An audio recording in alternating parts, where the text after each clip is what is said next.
Morning, everyone. I think by now you should have been able to observe a certain pattern that is going on here. As you may be well aware, Greg is the most critical of the four of us. So each of his three predecessors tried to take up as much time as possible so that we can squeeze him to his conclusion slide. And I will follow down that path. So let's see. Let's see whether it works out.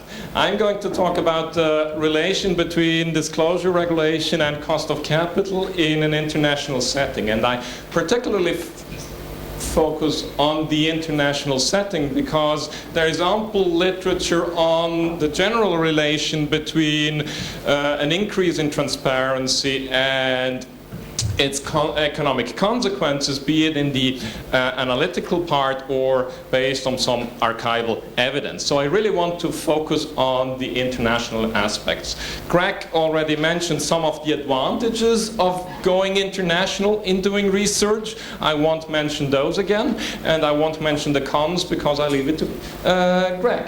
So let's have a look at the research question in its most generic form. Early on, most of the literature was concentrating on a single country setting. So we were interested in the relation between disclosure quality, however it was defined, and some economic outcome variable. I will concentrate in there already we face some of the difficulties of these within country studies because probably one of the reasons why it was difficult for her to document a relation between these two constructs was that she was operating, or her sample was operating in an environment where the information setting is already rich. So this would offer an opportunity to take an international setting where probably the minimum disclosure requirements are lower, and therefore it offers a higher variation in examining such a relation. An alternative research approach is to go to look into cross-country differences.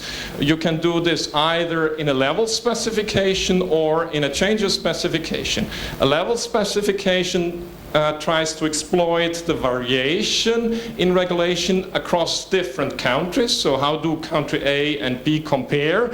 And does this help us in explain some of the variation in our economic outcome variable? One example we have seen this morning, as Craig was mentioning his valuation, cross-listing valuation paper, there the later analyses are typical examples of such a levels type analysis. Alternatively, we can also look at changes over time. So what happens if disclosure regulation changes? Do we observe respective changes in our economic outcome variables? For example, Darius's paper together with Vihan Erunza was this type of study by looking at the realized returns over the announcement and the actual cross-listing in the US. So these are the main questions we can ask. I will now focus on two aspects in these type of research. First, I will talk about some technical issues, because whenever you do international research, at some point you will have to collect the data, and this is usually quite a difficult task and also involves some special issues that we are not facing when doing research just within the UK or just within the US.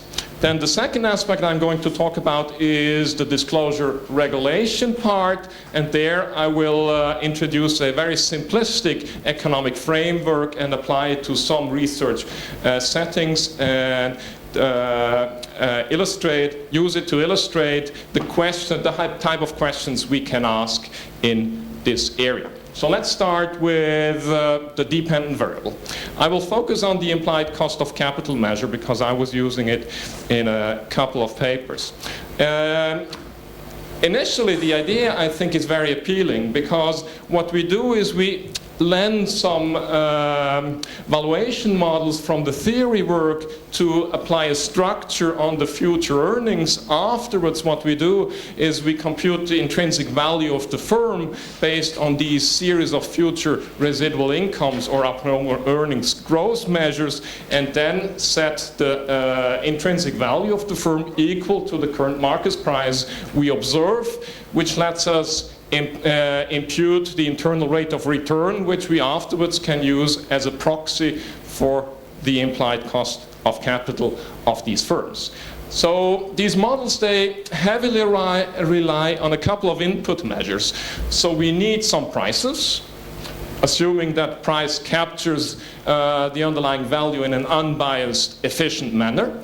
Then we need some earnings forecasts. If I look at the illustration, which I was lending from the Klaus and Jake has left, and then Thomas model, where we use an explicit forecast period of 5 years, but then we also need some assumptions about the long-run growth estimates, because ultimately we also need to come up with an estimate about the perpetuity value that we should add to these valuation models. And finally, we need some accounting information in order to compute residual income. We need the book value to begin with, and then we end up with the current stock price that we're going to use in order to impute the internal rate of return. Now, there are issues with these models, and I'm not here to tell you those issues because there are more qualified people in the room. Let's ask Steve or Peter, or we can ask Marlene about some of the issues with computing these measures. I will focus on the additional difficulties we face when trying to compute these measures in an international setting.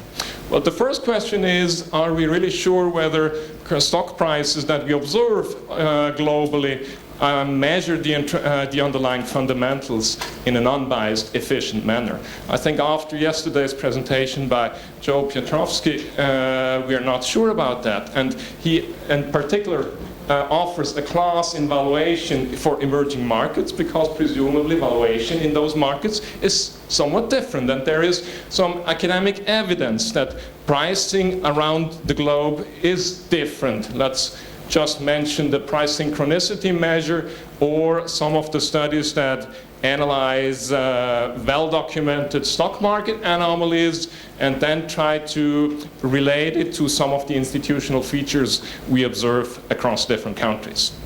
And that's another issue, is the analyst forecasts we're going to use. Again, we already know that in the US, analyst forecasts are biased, but what about biases in cross-country settings?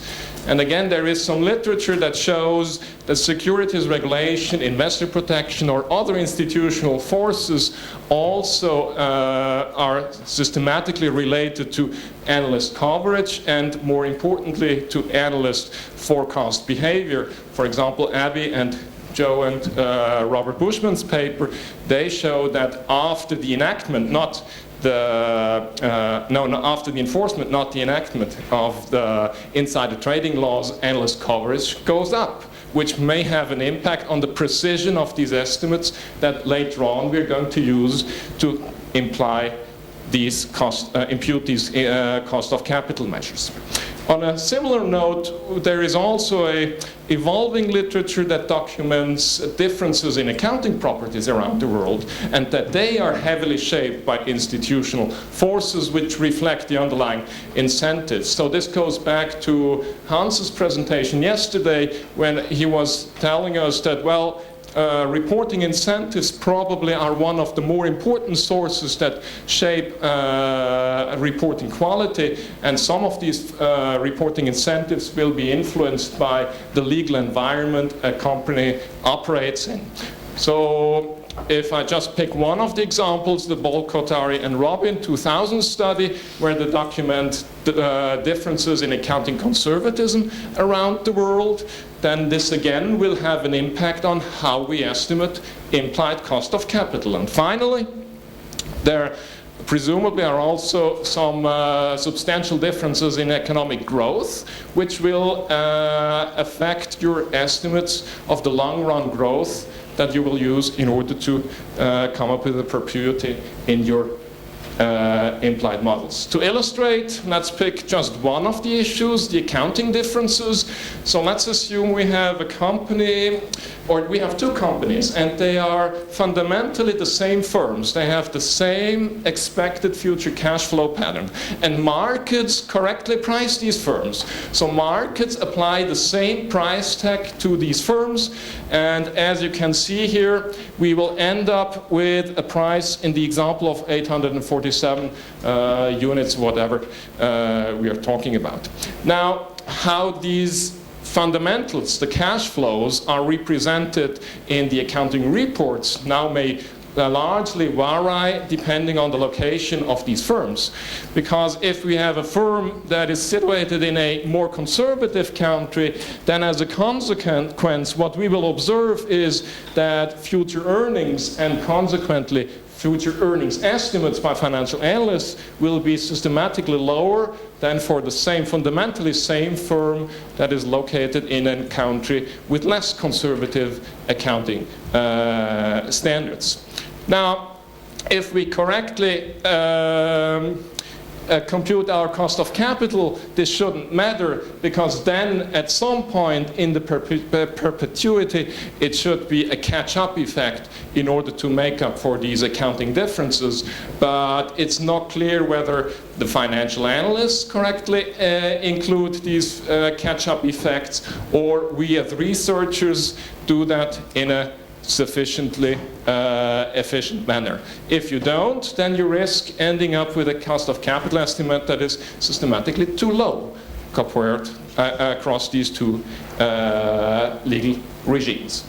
Okay, so this was the first part. Now let's switch to the disclosure regulation part, and here I will take you back to a Microeconomics 101 course. So, and one of the takeaways from that class probably was that ultimately what firms are going to report is a function of the costs of disclosure and the benefits of disclosure, which implies that there is some demand for disclosure which is increasing in cost. And on the other hand, there is also some supply of disclosure which is increasing in price. And from this perspective, it is not exactly clear why we need regulation, because there should be forces at play that incentivize these firms to disclose the optimal amount where demand and supply meet. However, if we look into the reality, we observe a huge amount of regulation, and there are reasons why regulation may be efficient. One argument is that you can achieve a minimum disclosure standard, a minimal threshold, in a very efficient manner. And then if we do that, then we can distinguish between a mandatory disclosure level and everything above the disclosure regulation would be called the voluntary disclosure part. An alternative argument, which was alluded to yesterday in Eddie Riedel's presentation, was that there may exist external positive externalities. So if one firm adopts IFRS or has already adopted IFRS, and now all of the other firms in the economy are going to adopt IFRS, then everyone might benefit from a better comparability cross borders, and therefore, on the whole, we might be better off than before. Now let's apply such a simplistic framework to some of the research I have done, just to illustrate how we could derive some empirical predictions. And the first setting is a levels type study, where we ask the question of what's the role of securities regulation and market integration on some economic outcome variable. Again, we are using here implied cost of capital. What's the basic idea? Well, in a malfunctioning legal system, we assume that it's more difficult for inside investors to expropriate outside investors. Therefore, firms can more easily raise external capital, and consequently also this might be reducing their cost of capital. So if we compare two different countries, then we have a country B where disclosure regulation is of relatively low quality, whereas compared to country A, and consequently we would expect to observe when we compare these two countries that on average cost of capital in country A should be higher.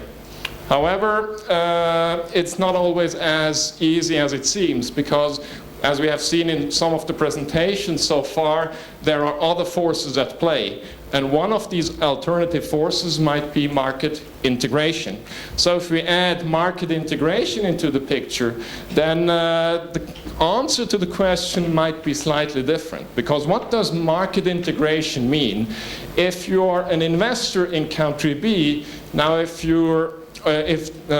financial markets are integrated, then you can easily opt out of the local regulation by investing in companies from country A. And therefore, you subject yourself to regulation in a different country.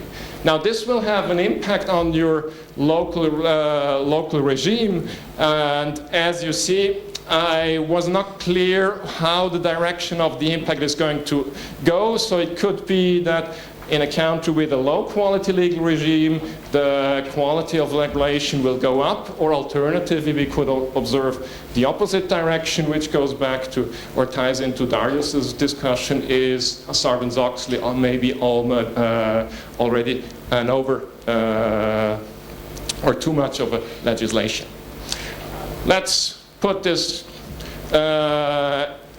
example to a test by looking at some empirical data. So in this table, from a study together with Christian Lloyds, we examine securities regulation and market integration, and as expected, we observe a negative relation between cost of capital and high quality securities regulation. However, with the caveat that this relation only holds as long as the markets are not well integrated, because market integration, as previously derived, market integration seems to weaken the relation between local regulation and cost of capital.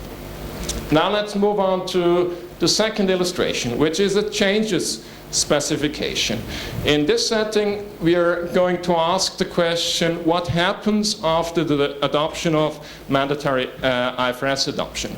The basic idea, well, if all the countries switch to IFRS, then we should observe an increase in transparency, which is equal to an increase in quality, although not all of us agree whether the mere adoption of IFRS standards actually increases quality. But even setting this issue aside, we could observe some benefits because there are some external positive externalities associated with such a harmonization.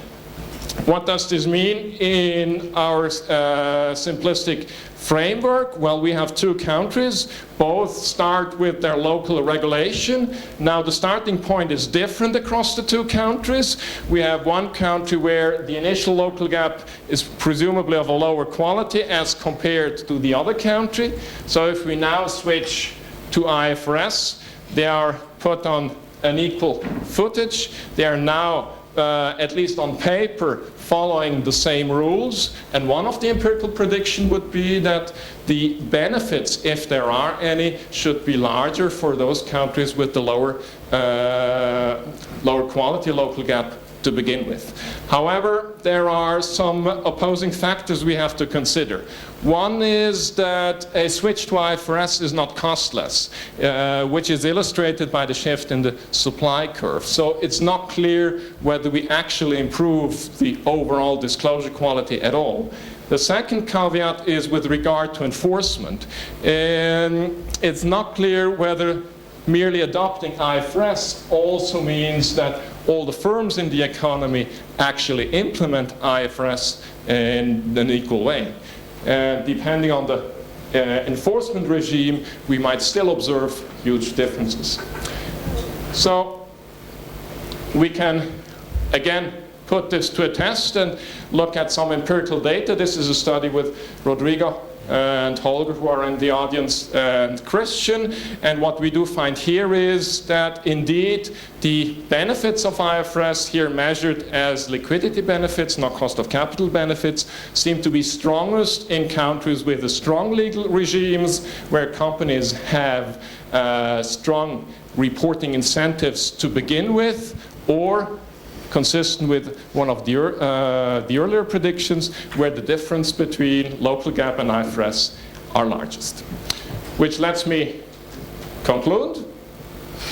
I think in international accounting research or disclosure research, we have to be careful to not only focus on either the costs or the benefits side. We should try to approach the questions in a more comprehensive way to include both sides of the coin. Then we also have to consider the forces of liberalization, which indicate that we cannot just analyze one country in isolation. We have to analyze them relatively to all the other regulations that are out there. And finally, we have to consider the individual benefits and costs applying to the firm, which I think are probably forces that are more important, or at least as important as regulatory forces in shaping firms' reporting incentives, so that in the end we can conclude, well, some do, some don't. And I think we all agree with that. Thank you.